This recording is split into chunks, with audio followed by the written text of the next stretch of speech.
Okay, let's talk about those very specific analytics that you can get today that weren't available, 5 years ago, 3 years ago, that give you, let's take a granular look at that presentation and tell people what they can find out there that they don't even know that they may need. Absolutely. So to set sort of the context, we're talking about sharing something digitally in this particular context. And so right now, the default that we see with most businesses is they will attach a PowerPoint or a PDF and they will email it. And so right away you run into the challenge of, well, I have an attachment. Is it going to get blocked by a corporate firewall and never even make it through in the first place? Or is the file size too large? So right away, that's an issue. So then even when they do receive it, I've got some potential formatting issues. Do they have the right fonts installed? Did we scale it back so much on a PDF level that it's just really boring to look at and frankly, is it going to get any engagement that way? So already by using PresiNext Analytics, before we even get into the analytics, by being able to share an online link, we've already gotten past a few barriers with the traditional method.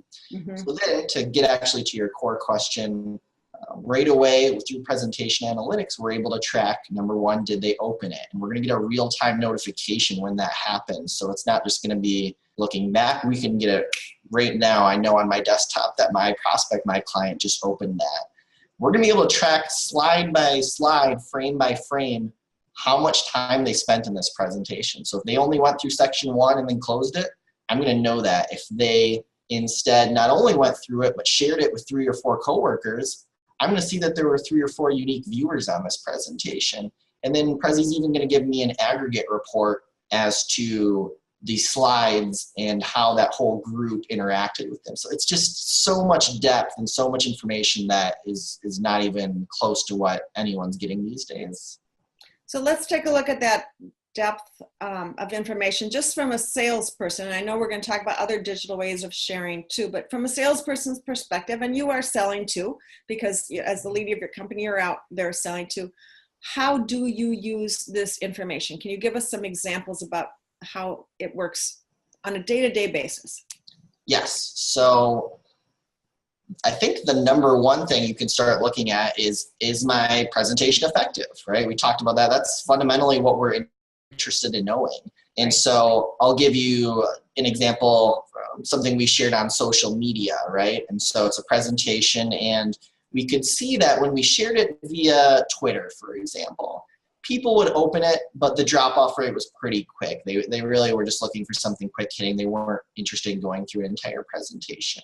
However, we changed up some of our communication methods. We brought it into LinkedIn groups, and we shared it on LinkedIn. And through Prezi, we were able to actually track engagement levels and compare them versus different social media channels and see that in LinkedIn, our average completion rate was 60-70% versus 5, 10, 15% on Twitter, just as an example. So right away, I can tell that my communication channel is effective and that it was resonating with the people I was reaching in LinkedIn versus Twitter.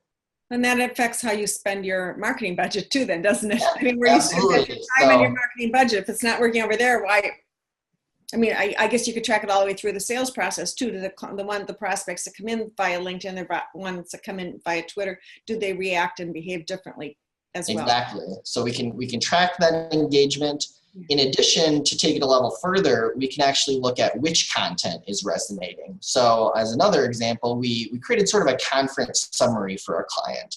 They had a big industry event. They had breakout sessions throughout the entire time. And so they wanted to just create a recap document for people as a reminder of what they experienced. So we created this layout with 4 or 5 different sections.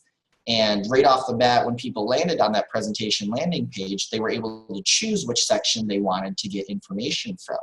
And so we went back a week or 2 later after we had a couple hundred participants on that, and we were able to see, okay, which of these topics is resonating most? And what we found to be really interesting is the sort of native navigation was just in a clockwise formation, but that's not at all how people engaged with it. Section 1 was ranked 3rd or 4th, but section 3 was by far and away the most popular, section 5, etc. So that helps us to really strategize content, and we can, let's say next year for that conference, we actually now have some better insights into what people cared about the most. Right.